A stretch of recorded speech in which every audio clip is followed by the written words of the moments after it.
We are back. That's what's up. Is it Time Football is back for episode 4. And this week, it's none other than the champions. Do. We're the champions. I can't do that. We best the champions. Champions League is back. Round 1 of the round of 16, leg 1, sorry, of the round of 16 has happened. It just finished yesterday. What a surprise for some of the matches. Yep. Some good upsets. I mean, there's been some upsets. There's been some. I find it hasn't been that dominant of a first leg for some of the teams. I mean, unless you're looking at specific cases such as Man City. Right.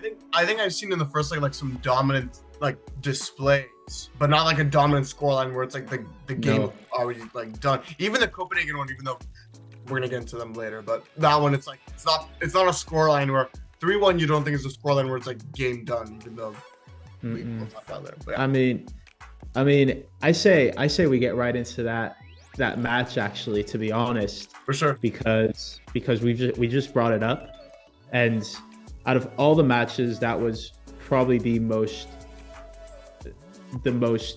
expected of results. Yeah. And Copenhagen had a very good group stage. Definitely. But going up against the holders, Man City, who are really, really hot right now, they did not stand too much of a chance with an informed Phil Foden and an informed Kevin De Bruyne back in the mix. It's very expected, this scoreline, to say the least. No, definitely. And I think, banger of a goal for Copenhagen, by the way. That was a really good quality goal. Oh, yeah, for sure. Sure. No, and I think, it's one of those things where, I never like the narrative where people are like, oh, it's going to be a 5-0, because Copenhagen, we're not going to be like that type of team that would just get steamrolled. No. But it's just one of those things where just like there's too much of the disparity in quality that the only way that they were being upset is if Man City played very, very complacently. And you saw their complacency only cost them 1 goal, because then they woke up. That's the thing. It's like that you only get an upset when the disparity is that much if the team that's the favorite plays with so much complacency. So, yeah.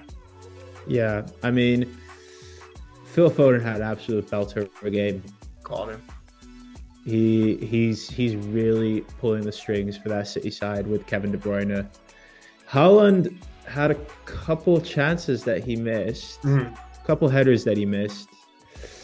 I think with this leg, they definitely will not need Haaland too much. But further going in the championship, in the Champions League,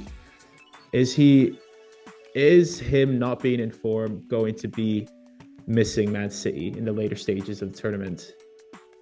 That's a good question. I think we saw last year's Champions League, right, where he was very influential. I thought, especially like in the quarters and the semis. He had good games against Bayern and Real. In the final, he didn't play well, and that's been his, I guess. I think the main thing is like, to be fair, again, like Foden is stepping up, and De Bruyne is just such a difference to that team.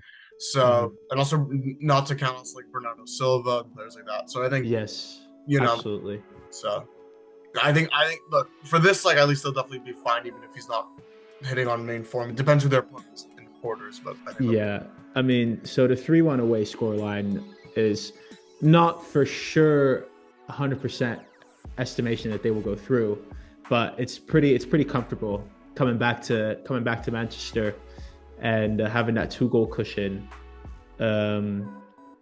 So I think for now it's pretty set in stone what the result of this matchup is going to be, and I agree. I think we can both agree that City is probably going to go through after the second leg.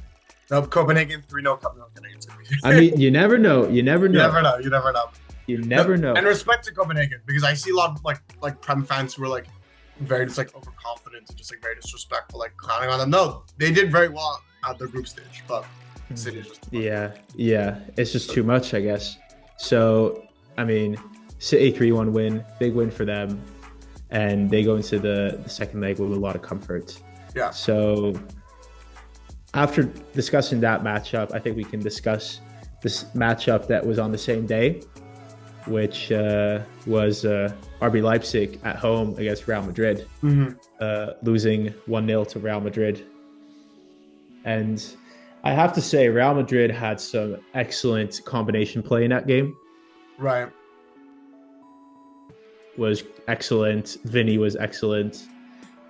And just all in all, they showed a classy performance. But Leipzig still had quite a few chances that they missed. They had a goal, which also looks like it could have actually been a goal. Yeah. I mean, and Sesko had a couple of one-on-ones that he messed up as well. So I find that this scoreline of 1-0 to Real is a bit unflattering for Leipzig. It felt like it should have been a tie that game, like a 1-1. It really felt like, because I think yeah, themselves like vulnerable. No, Real Madrid definitely were vulnerable at times, but I think all in all, they put on a pretty classy performance. But yeah, it's hard to predict where to go from here. Yeah. Real's at home next game. You know, the Bernabeu is a fortress in the Champions League. But I still can't say that Leipzig is out of it at this point. No, I agree, and I think, you know, this is like, I remember I think people said like I heard like some English commentators being like, oh, this is straightforward for Madrid. No, Leipzig are a very quality team. I think if you look at them in the Bundesliga this year, they're a little bit hit or miss sometimes. They still have like quality. Yes, absolutely. They're so hit or miss in the Bundesliga. Yeah. So I think I'm very impressed with like a lot of their players and their style.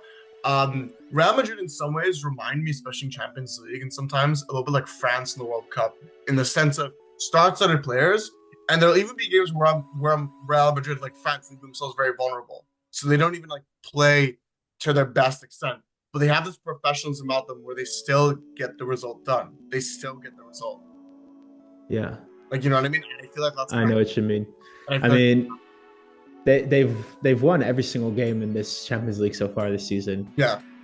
You know, that's hard to argue against. That's what I mean. And it's like, again, they haven't had like amazing performances from all of them. It's just they get the job done. That's what they do. It's like I think in terms of like City, it's like and this is a little bit different for them, but it's like, you know, it's like Real Madrid have this just nous of like not playing the best but still getting a win. While City, sometimes they can have an off game and maybe they get a tie maximum out of it, but we'll see. Yeah, for sure. I mean, Real Madrid is very consistent this season, even if they're not getting these high goal difference wins so much as they probably would like to be. Sure. But they are pretty dominant in terms of the results and in terms of who they're beating and who they're playing against and how they're beating these teams. But I think if we can talk about now a team that has won their game, but I find is the very different story to Real Madrid is that of PSG. Oh, definitely. I mean, they played sensationally well this game, I find. They were fantastic. They were absolutely. Real Sociedad is not a team that is easy to come up against. Mm-hmm. I mean, my parents just went to their game against Mallorca in Mallorca. Oh, nice. And they're a pretty feisty side, to say the least. Mm-hmm. So not for the faint of heart to go up against them. And PSG with Dembele and Barcola on the wings, and obviously Mbappe played very well. Kind of being very fluid and very aggressive in their one-on-ones, managed to get through Real Sociedad pretty comfortably. I have to say, I was disappointed in Real Sociedad, and it's because I had good expectations for them. Me too. I was slightly disappointed. Right. I thought they left themselves extremely vulnerable defensively, because when I looked at I really like their midfield. Like Subamendi is a really good midfielder, and I think also Kubo is just sensational. Not in the chair. Kubo is a great player. But defensively, they left themselves very vulnerable on like the fullback areas. I was just like, it was very strange. Like, I looked at their like La Liga form going into it. They hadn't scored like a goal in like 3 games in a row or something like that right before playing a PSG game. So and so this is actually one of those games where before the leg, I actually thought Real Sociedad would go through, but now I'm gonna probably go with PSG. I just think PSG found a game plan of how to expose Real Sociedad's defense, and I think the second game won't be that type of domination. But I think No. I just don't see Real Sociedad overturning that deficit. I just don't. So No, I don't see them outscoring PSG either. yeah, that's the thing. With at least with the way they play in this game and the way they're playing recently, I don't see them scoring 2 more goals than PSG in that game. I agree. If they do manage somehow to get 3 goals, I assume PSG will have something to say back. Yeah, I agree. So yeah, with that game, PSG I think is most likely going to go through. Same. Pretty comfortably, and it's a pretty easy path to see for the winner of that. Whereas this next game on the same day, Bayern Lazio. For context, by the way, one of Niklas's favorite teams is Bayern. It's like not like his love for Liverpool, but he does love Bayern a lot. No, I mean my favorite player ever is Thomas Müller. I've grown up as a German fan of Bastian Schweinsteiger, Manuel Neuer, Thomas Müller. I mean, so many players that have defined my childhood. Have played for Bayern, so I have a deep affection for this team. And seeing where they're at now is sad. It's really sad. Losing to Lazio 1-0 says enough. I don't think it's hopeless. No, I don't think so either. I don't think it's hopeless. But I think the way they lost was very embarrassing. No shots on target. No shots on target. Lazio winning with a penalty, which was a clear penalty. Yeah. Let's not get it wrong. Yeah. Let's not get it wrong. Upamecano is like a headless chicken on that play specifically. Mm-hmm. And seeing Kimmich complaining about it and complaining about the result after, it's tough to see how unclassy, total opposite of Real Madrid, how unclassy this Bayern side is in terms of the way they lose and the type of football they're trying to play. So yeah, I went on a tandem there, but you're good. I had a lot to get off of my chest. What I want to say, look, we know now, especially after the Bochum loss, that now like it's been officially confirmed Tuchel will be gone by the end of the season, which makes sense. Mm-hmm. We talked about it off camera, but this makes the most sense for Yeah, it makes total sense. At this point. My view is whether Tuchel was in charge or not for the second leg, I think Bayern still wins the second leg. And the reason I say that is because Lazio are not a good team. I mean, I will openly disrespect them. I'm being honest, because credit them for that game against Bayern, yes. But if you look at it, Lazio leave themselves extremely vulnerable. They're not playing well in the Serie A this season. This is not like the other teams in the Champions League. I never understand how Lazio keeps qualifying for the Champions League year in and year out. They won't this year. I don't think they will this year, but they've consistently managed to get into Europe in a very competitive Serie A. Well, last year they came second, and last year they were actually good, but this year's it's a project that just does not work out. One big thing is also they don't have Milinkovic-Savic. That's a massive loss. Yeah, that is a huge loss actually. Now thinking about it, if you look at the differences between last season and this season, that is probably the biggest loss they could have had. Exactly. So for me, candidly, look, I know Tuchel, whether or not he's in charge. My view is I think you guys still win the second leg. The only way I see this ending up with you getting knocked out is if it's again one of those games where you just can't finish, and it's maybe let's get a bit of remember Bayern Villarreal a couple years ago. Yes. Nightmares that one. But I think I think Bayern's going through for sure. It's maybe a blip in the matrix here, but but it was a shocking result and a shocking couple of weeks for Bayern. Definitely. Among this, and Upamecano really needs to get his head straight after 2 red cards in 1 week. 100%. Yeah. Yeah. If you're moving on though to another German club with Dortmund and PSV, this is an exciting. could you say that Dortmund did that much better than Bayern? I'm not so sure.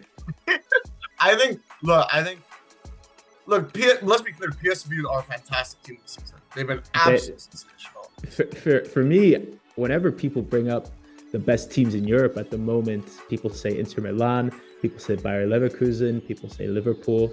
But the fact that PSV is never included in that conversation is highly disrespectful to me. I agree. They haven't lost in the league still, right? They haven't lost in the league, is that right? They have not lost a single game this season. Crazy. They're so good and I was very impressed by the Champions League group, how they perform. In the league, they have not lost a single game this season. Yeah. It's shocking to me that they are not included in the top teams in Europe. I agree. It shows the disrespect towards teams outside the top 5 leagues. That's what happened when Arsenal fans disrespected Porto. We'll get into that game later. But anyway, this is my view about that PSV Dortmund game.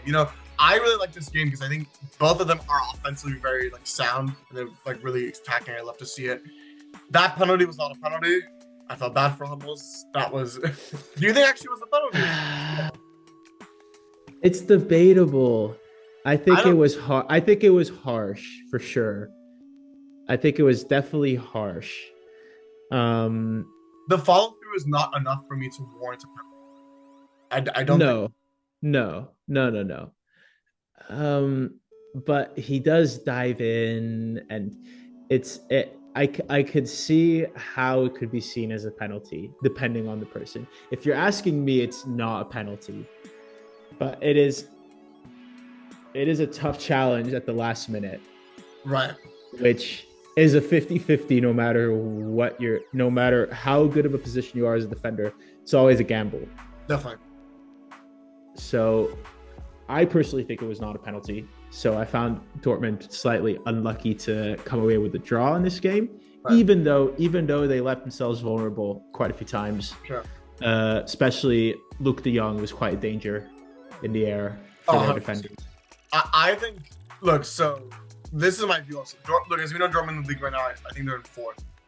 Yes. The way this Dortmund team is set up, especially under Terzic, the Champions League is perfect for them. I don't think they're going to win it, but I actually could see them, if the quarterfinals is favorable, it's them getting semifinals. And the reason I say that is because the way the team is structured, where it's offensive prowess but defensively very shaky, and that inconsistency, they're made for cup competitions. They're not made for a league title because they have too much inconsistency to sustain for the whole season. But the Champions League is very bold. Look at the group stages. In the group stages, they had 2 opening matches against Milan and PSG that were underwhelming. And then they got back-to-back wins against Newcastle, where they stepped up. That's what works so well for them. This inconsistency works to their advantage for Champions League. So I do think, for our predictions, I do think they beat PSV in the second leg, maybe like a tied game, like a 2-1, maybe like a 3-1 very end, something like that. That's I actually think PSV is winning. Ooh, if I'm being honest. Okay. I saw too many fallacies in the defense, or too many flaws in the defense of Dortmund, and Kobel's injured. We don't know how much longer for. True. That PSV is, I think, gonna come out victorious even away. If I'm being honest. Well, yeah, we will see. I think it's gonna be a very unexpected game. Very unexpected. Hard to expect the winner here. Definitely. Hard to predict. But we'll see. We'll see what happens. Sure. We agree to disagree. Let's put it that way. On to the next game, though, which is. But now the next game on the same day was Inter Atletico Madrid. Inter were very good. Atletico Madrid were good at times.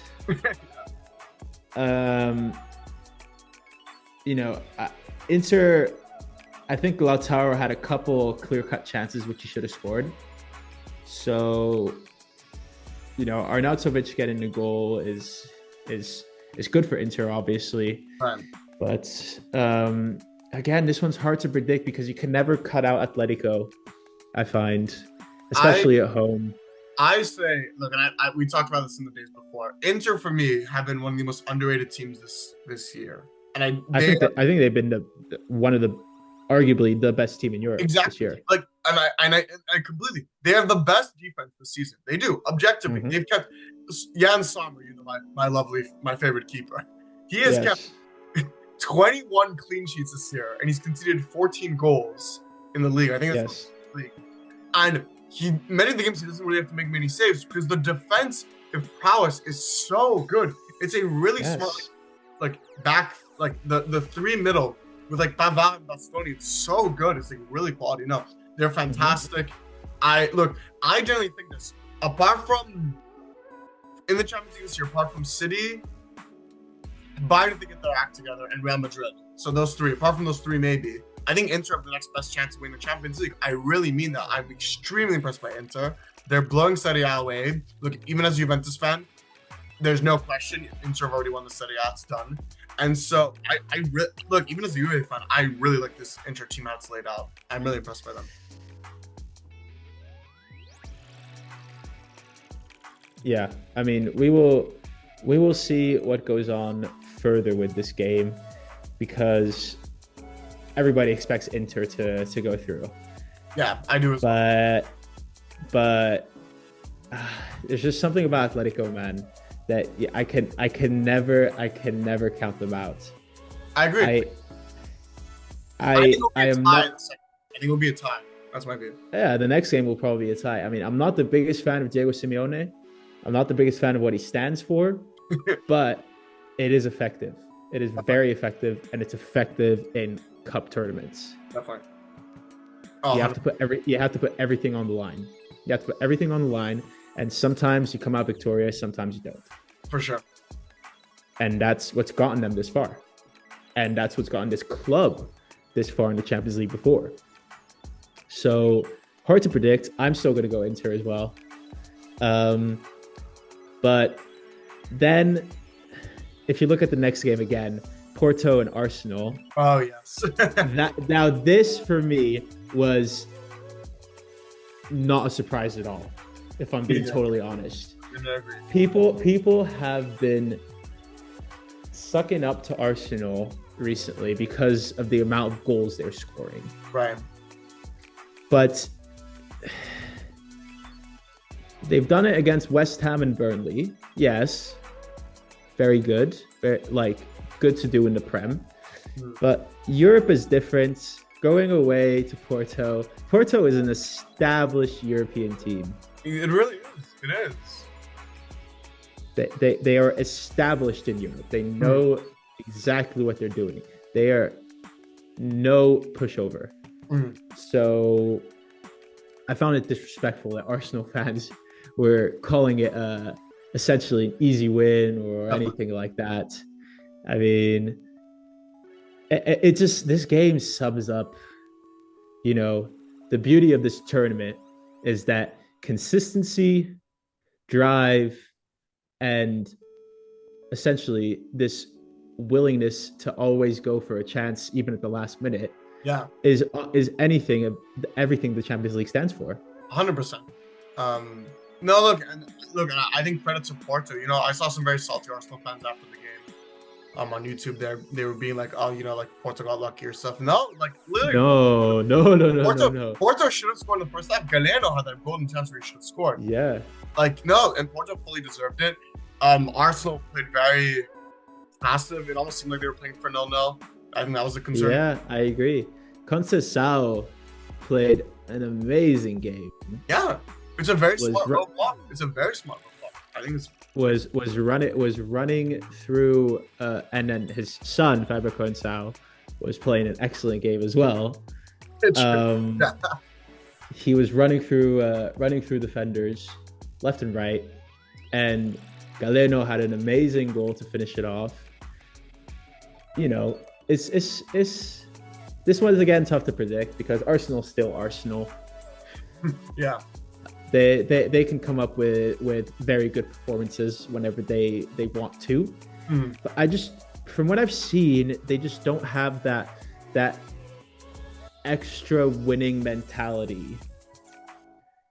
And the best way to summarize this is when they beat Liverpool, the way I saw it is they acted as if they'd won the league. Yeah. And there's nothing wrong with celebrating. There was nothing. I'm not saying there's anything wrong with celebrating. Yeah. But I think that sums up Arsenal is that there's this lack of seriousness in what it takes to beat a win. I agree. And the fact that they were celebrating that Liverpool win, yes, they went to second in the table and only 2 points or 1 point behind Liverpool, but they didn't win yet. That didn't get you over the line. And when you see teams have big wins like that, they obviously celebrate, but it's in a much more reserved manner, in a much more kind of thinking more about the future mindset. Exactly. I feel like there's just a lack of, I'm trying to think of the word I want to use.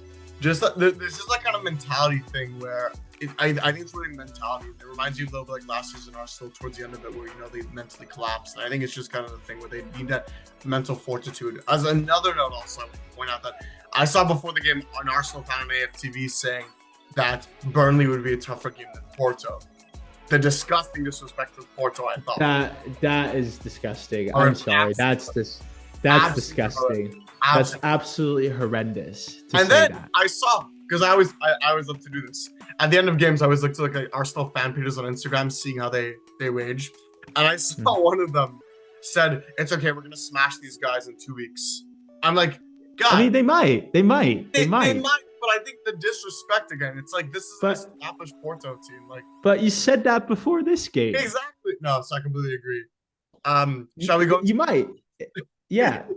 Again, I think Arsenal is still going to win. I would love if Porto wins, but I think realistically, Arsenal is probably going to get a 2-0 win or be able to dominate at home. But we have to agree that the disrespect for Porto is uncalled for. I'm going to shock you. I actually think Porto goes through. I mean, I would love it if Porto goes through. I just don't realistically think so. The reason I do is because I think Porto has this effective low block that has frustrated Arsenal this season. Brentford did it. That's true. It was very frustrating against Arsenal. They really struggle with this low block. They really do. My view is West Ham as well. The exact same thing as well. So my view is, and I also looked at the fixtures before the second leg, because what I noticed with Arsenal is that a game like against Porto where they would mess up, they would need to be, it wouldn't be like in a bad run of form leading up to it. Because Porto, they would react. Let's say they lost the game right before Porto. They would react, right? Mm-hmm. But I looked at their 2 fixtures before. Do you want to guess who they're playing right before in the Prem, right before the second Porto game? I actually have no clue. I haven't followed that. Who? Sheffield away. Interesting. And Brentford at home. Brentford at home is tricky, of course, but I think Arsenal will still get tricky game. Right. But my view is that you're not expecting any losses from those 2 games. I think that's the key point. No, so therefore, I actually think Porto are going to hold Arsenal. It's like a 1-1 tie or a 0-0 tie. And I think actually Porto goes through. I genuinely believe that. I'm not just saying it. I can agree with that. But yeah, that's a tough one to call.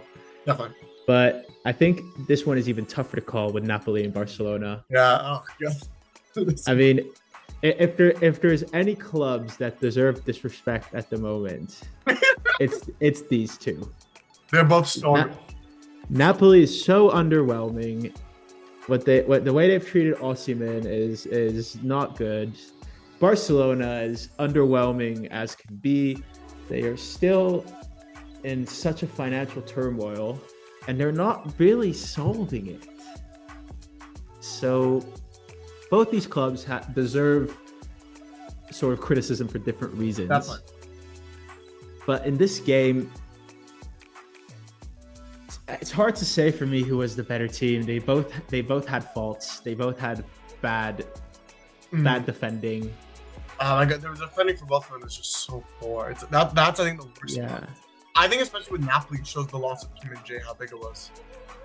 Huge for sure. No, I completely agree. Look, I think my view about the game is I felt before the Napoli goal, I felt Barca were, I wouldn't say dominating, were controlling. They're having better chances. That was my view. Yes, for sure. And I thought this was a tale of Barcelona having many chances but messing them up, and Napoli having very few chances, but then they not creating too much. But when they did, they were very clinical. I think that's the difference. Also, Barca have wasted so many chances this year; they're very wasted out of that. So I think it's a big deal as well. Who do you think's going through though? It's very tough to call because they're both, as you said, rightly to be criticized. They're both in very similar states. I'm gonna edge with Barca. The only reason why is I think Napoli's defense leaves them too vulnerable, more so than Barca's. And I think there's Lewandowski. And there's also Lewandowski, who, even though he hasn't been the highest form this season, I would probably, except for Osimhen, he's probably the most clinical player on that pitch compared to in current form. Current form. He's had 5 in his last 4. Yeah, no, exactly. No. So I think, because Kvaratskhelia, I really love Kvaratskhelia, but he's not been the best right now. He's not been so good in terms of goals and assists this season, has he? I'm gonna go Barca.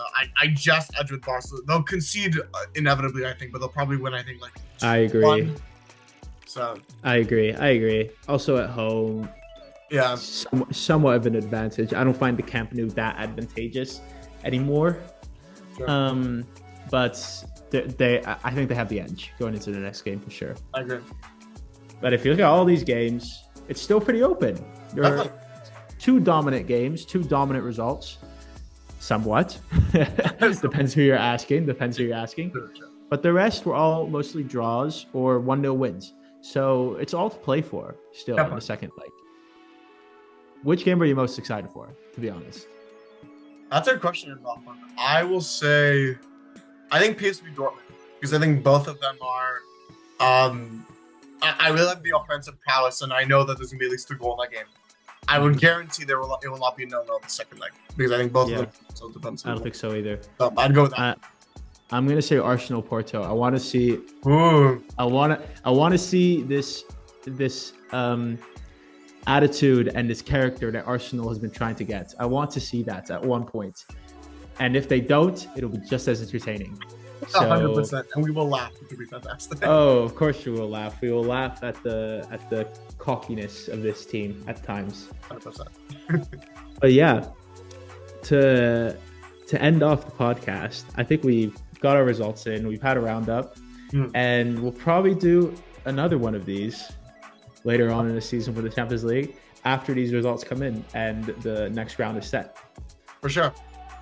So to end off the podcast, we'd like to say thank you for listening to our review of the matches. Thank you for listening to our predictions. And we hope that you enjoyed the next leg of the round of 16 of the Champions League. Indeed. And leave us your predictions in the comments below. And let's see if we have more people that are collective Arsenal haters like us. Love it. That's a good way to end it off. Get the Arsenal fans in the comments. You know what exactly. it is. That's the way to get views. All right. See y'all later. See you guys soon.